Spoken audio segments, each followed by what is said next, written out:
In the year 2023, I read 160 books. These are the honorable mentions.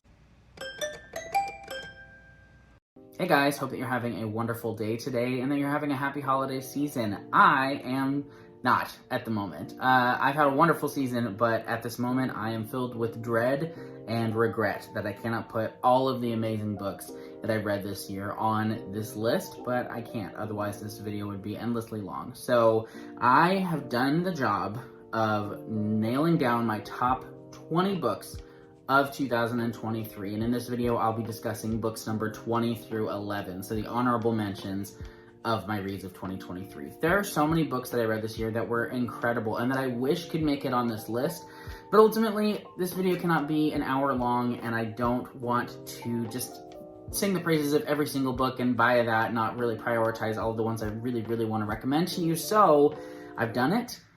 This list would look different on another day. I have continuously adjusted, rearranged, thrown out my old list and started over with this top 20, but I feel comfortable today with what I have settled on. So take that as you will. I recommend all of these books, all of the honorable mentions and the top 10. Every single one of them I recommend and I adore, but we have to have a top 10 and a bottom 10, so that's where we're at. And I do have this ordered numerically from like least favorite to most favorite. Again, that could change on any given day, but for today, this is where we are. Let me know in the comments what your favorite books of 2023 are, or what were the ones that were like really good but are not quite your favorites as well, because who knows, if they're an almost favorite for you, maybe they'll be a favorite for me. Let's not beat around the bush anymore though. Without further ado, let's jump into my honorable mentions of 2023. My 20th favorite book of this year was Monstrilio. This is by Gerardo Samano Cordova. I probably butchered that name, but I am crazy about this book. This is so weird and I love it, and I'm terrified by it. This is a horror novel that revolves around a woman who has just lost her son. Her young son dies at the very beginning of the book. Literally, like, I think the first sentence says that he's died. And she, for some reason, decides to remove his lung from his body. And from that point forward, she kind of like starts feeding it and it grows into this little guy. This book is crazy. The premise alone is wild, but everything that happens in the plot is just unhinged, to be honest. And I really liked this book. It shocked me, and I think the reason that it makes this list, there's two reasons. One, I think about it a lot, constantly actually. I feel like once a day I think about something that happened in this book. It's horrifying, but on top of that, it's very moving and very thoughtful. It's really just one big metaphor for grief, and how if you allow grief to have a place in your life and this loss to really be like a pillar in your life, how it can not only ruin your life, but it can also ruin the lives of those around you, or at the very least make a big impact. So that's really what's going on in this book, and ultimately I really enjoyed myself with it, but at the same time it was horrifying. So take that as you will. At number 19, I have Leave the World Behind by Rumaan Alam. This book has been all over the place lately. It just got its movie adaptation on Netflix. I haven't watched it yet, but I'm very hopeful about it. Really, this is a book that is very divisive. It has quite the low rating on Goodreads, but it really worked for me, and I think that that really is what it is. It either really works for you or it really doesn't. And for me, I really did enjoy this book. It's a commentary on different classes and different races and different social backgrounds reacting to the apocalypse. And not only that, but also how we as human beings in the 21st century are driven by and thrive in a highly connected society and culture where we are constantly on social media, we're constantly available to people through texting and email and phone calls and what have you, and what happens to people and to a family when those things crumble very instantly, and also how do different people react in situations like that. And I don't know, I don't feel like I'm smart enough to talk about this book, but I highly recommend reading it, and I guess watch the movie too. I can't necessarily give my full stamp of approval on it, but if it does a good job of displaying the themes and the emotions of this book, then it's definitely worth your time. I really enjoyed this book, and it's one that has stuck with me quite a bit, and one that I think I'm honestly going to reread at multiple points in my life just because of the things that it has to say, and really the perspective and kind of the wake-up call that it presents to the reader. And I think that everyone should read it. I think it should be taught in high schools. I think it's a really brilliant book. At number 18, I have By the Light of Dead Stars by Andrew Van Wey. This book is wild. I love this author so much. I've read 2 novels by him in this year, and both of them were incredible and almost made this list, but in the end, I did put By the Light of Dead Stars over the other one I've read by him, which was called Head Like a Hole. By the Light of Dead Stars is an incredible self-published horror novel. It is cosmic horror, some body horror, and it's just absolutely wild. I love it so much. We follow a young protagonist named Zelda who has recently lost her parents, and she's now being raised by her uncle. She moves to this new town, to this new home, and there's some dark stuff going on in this city and in this neighborhood specifically. A lot of stuff that nobody would believe. At the same time, her uncle has seen some things that he doesn't understand as well, and both of them have secrets that they're holding from each other and the people around them because it's some crazy stuff. Ultimately, things come to a head eventually, and the town has a huge reckoning that they have to undergo, and I am so excited about this book. If you love horror, you should totally pick this up. Andrew Van Wey deserves all of the acclaim, all of the attention, and because he's self-published, he hasn't gotten as much as he deserves, and I feel like his fame and his renown in the genre is only starting. He has quite a few books out, but man, this guy is writing some really incredible stuff. He's doing things that nobody else in the genre is doing, and I absolutely recommend his books. I cannot wait to read more by him as well. So definitely check out this book, and definitely check out Andrew Van Wey. At number 17, I have an author who I honestly never thought I would feature on a best of list, just because I thought for a while there that I was finished with this author. The author I'm speaking of is Riley Sager, and the book is The Last Time I Lied. Like I said, I have quite the mixed bag experience with this author. Before reading this book, I had read 3 other books by him, and I'd only really enjoyed one of them. And so I thought, you know what, I don't think this author's for me. But my wife and I took a road trip earlier this year, and we wanted a mystery to listen to, and I knew he had quite a few books I hadn't read yet, and she hadn't read any, so I was like, you know what, let's give it a go. At the very least, it should be easy to get into. And The Last Time I Lied was so good. This is so good. It's one of my favorite mystery thriller books that I've read in the past few years, and honestly, the shocks are real, the mystery is so real, and I had a blast listening to this with my wife because when we weren't listening to it, we spent the whole time like discussing like our theories about what was going on, what was really happening, and oh man, it's just so wild. So just to give you a little context on what this book is about, we follow a woman who in her past, she went to the summer school as a teenager and she became friends with these older teenagers at the camp, and the 3 girls she was friends with all went missing that summer, and she's the only one who has information about what happened to them, but she doesn't really want to come to terms with that information, and also there are a lot of big question marks in what she knows as well. And ultimately, it's years later, and she's invited back to the camp as a counselor, and she decides to go because she wants to unravel the mystery of what happened to her friends when she was younger, and this book is crazy.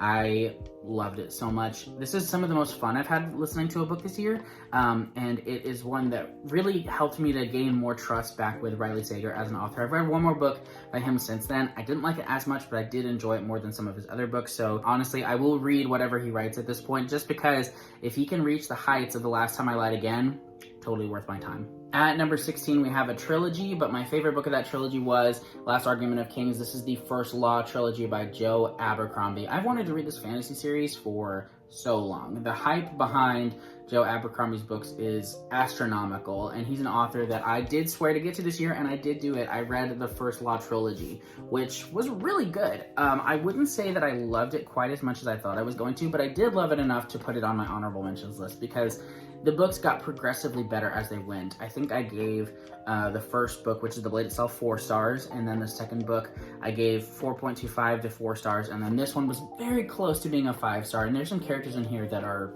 incredible. If you don't know what The First Law is about, it's kind of hard to describe, but it's essentially grimdark fantasy following a variety of characters through the tumultuous time of a land and a kingdom. There's a war going on, there are characters with very different motivations, very different backgrounds, and a lot of trauma, and you find out about the history of some of these characters as newer characters, younger people kind of come around them and have their own experiences as well. Really, you've got 2 characters that really sell the series, those being Glokta, who is an incredible character, one of my favorites in fantasy, and Logan Ninefingers. Both of those characters are so incredible and made this experience an incredible one.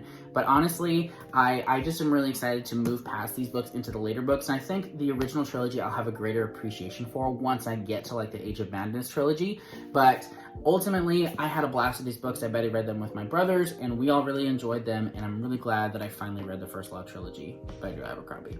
Coming in at number 15, we have All the Sinners Bleed by S.A. Cosby. S.A. Cosby is one of my favorite authors. I've read all 4 of his novels, and I will read anything he writes.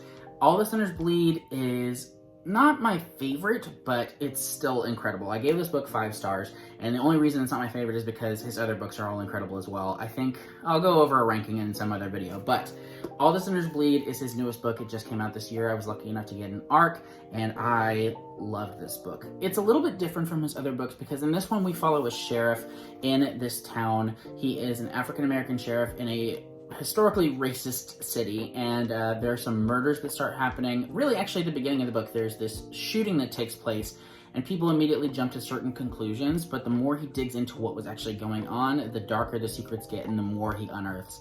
This book is crazy. There are a series of murders that he ultimately ends up trying to solve, and this book is so intense, so gut-wrenching, so powerful, and such an amazing read. If you haven't read S.A. Cosby yet, get on it. His books are so good. I think I've given 3 out of 4 of them 5 stars, and the 4th one I really enjoyed as well. That was a 4-star. But S.A. Cosby is one of my favorite authors, like I said, and I hope he writes another book soon because I'm sure it'll end up on my year-end list, just like 2 of his other books have that I've read. So go watch those older videos if you want to find out how I felt about those. At number 14, we have Boys in the Valley by Philip Fracassi. I had a lot of really great horror reads this year and a lot of new horror authors that I really enjoyed. Philip Fracassi is one of those. I've only read this book by him, but man, I loved it so much. This is a horror book set in like a historical setting. I think it's like sometime in the early 1900s, and it takes place in an isolated orphanage for boys. And oh my gosh, this book was crazy. It's like a possession story, but rather than it being like one person who's possessed, it's like a virus that starts to spread throughout the orphanage, and it just packs a punch. Things really get escalated like around the 50% mark, and like the whole second half of the book is just like non-stop horror and intensity and action, and it is just crazy with an ending that left my jaw on the floor. This book is wild. One of my favorite horror books of the year. One of my favorite horror books ever, to be honest. And any other day, it could honestly move up the list. This is how I'm feeling today. But Boys in the Valley by Philip Fracassi was incredible. At number 13, are we at 13? We're at 13. At number 13, we have The Wastelands by Stephen King. This is the 3rd book in the Dark Tower series. And this is a book that I actually thought would be higher up on the list earlier in the year. It was maybe not my favorite book of the year at the midway point, but it was one of my favorite books of the year, which just is a testament to how great the second half of the year was. But on top of that, I think my feelings on this have softened a tiny bit, especially after reading book 4. I hope that ultimately I will end up loving the series, but book 3 is so far the peak for me. The Wastelands is an incredible, weird, wild, unpredictable fantasy story, and is a continuation of the Dark Tower series, where we have Roland Deschain, the gunslinger, traveling to the Dark Tower with his quartet, or his group of people, who ultimately, like in this book, it's really like, I feel like this is the quintessential Dark Tower book, because everyone has kind of gathered now, and it's them moving towards the tower with purpose. And so it's really the book where things start to like take off. So I really enjoyed that. I really am excited to continue and finish the series next year, and I really did enjoy The Wastelands. Okay, number 12. I regret that this book has to be on my honorable mentions, and ask me again in a week and I'd probably put it on my top 10. But for now, this is where it is. The book I'm talking about is The Bell Jar by Sylvia Plath. This book is stunning. It is the story of a young woman who is in college. She's college age, and she's in a writing program, and it's about the unraveling of her mental health. And oh man, this book is so upsetting, so important, so powerful, so eye-opening as well. This woman's journey is very reflective of the author's as well. It's semi-autobiographical, and oh my gosh, this book was so upsetting. It was really beautiful though, and it's a book that I thought about a lot throughout the year. Again, I think if you ask me again in a week, I'll put this on my year-end top 10, but for right now, it's at number 12. Be prepared for some really strong emotions, especially when you read up more on the author, but this book, The Bell Jar, is so important, and it deserves all of the praise and acclaim that it's gotten. It's highly influential and very, very, very important. So definitely read The Bell Jar if you've not read it yet, but be prepared.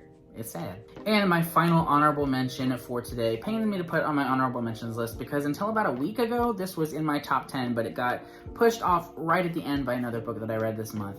The book I'm talking about is Ordinary Grace by William Kent Kruger. I love this book so much, and I also love the other book I read by him, This Tender Land. It made my year-end list, I think 1 or 2 years ago, can't remember. I think it was last year, but that's not the point. I love this book. I read it a few weeks ago, and it was so good. This is a historical fiction book, and it's like a mystery as well. Set in 1961 in Minnesota. It follows a family throughout a summer as a series of deaths take place in their city, and it follows really how those things impact not only the family, but the city as well.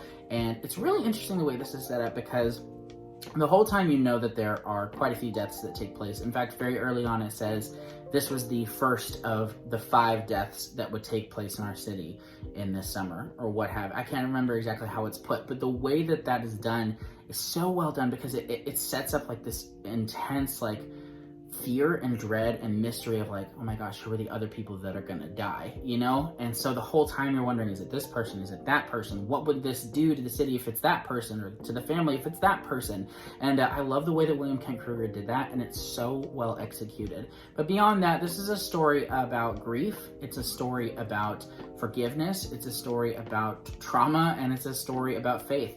And oh my gosh, this book is great. The characters are wonderful. On top of all of that, on top of the historical fiction and the mystery, it's a coming of age story at its heart, and William Kent Kruger does coming of age so well. I cannot wait to read more of this author's books. I love this book so much. I'm just sad. I want it to be in my top 10, but either way, it's on my honorable mentions. These are all amazing books, like I said, and Ordinary Grace is definitely one of those. But that is all for this video. Thank you so much for watching. Like I said, this is just my honorable mentions, so that is my top 20 through 11 spot in the best books I read this year in 2023. I had to shout these out because they are all amazing. And again, there are some great books that I read this year that did not make this list and won't make my top 10, but you gotta do what you gotta do. I'm really looking forward to talking to you guys about my top 10 books of 2023 though, so keep an eye on that video. Will be coming out later this week. If you enjoyed this video, I would love it if you left a like or a comment or subscribed, because I have a lot of videos coming out in the new year that I'm very excited about, and I hope that you're around to see those and to comment on them. So thank you so much. Let me know again, what are some books you enjoyed this year, and yeah, I'll see you in the next video. Bye.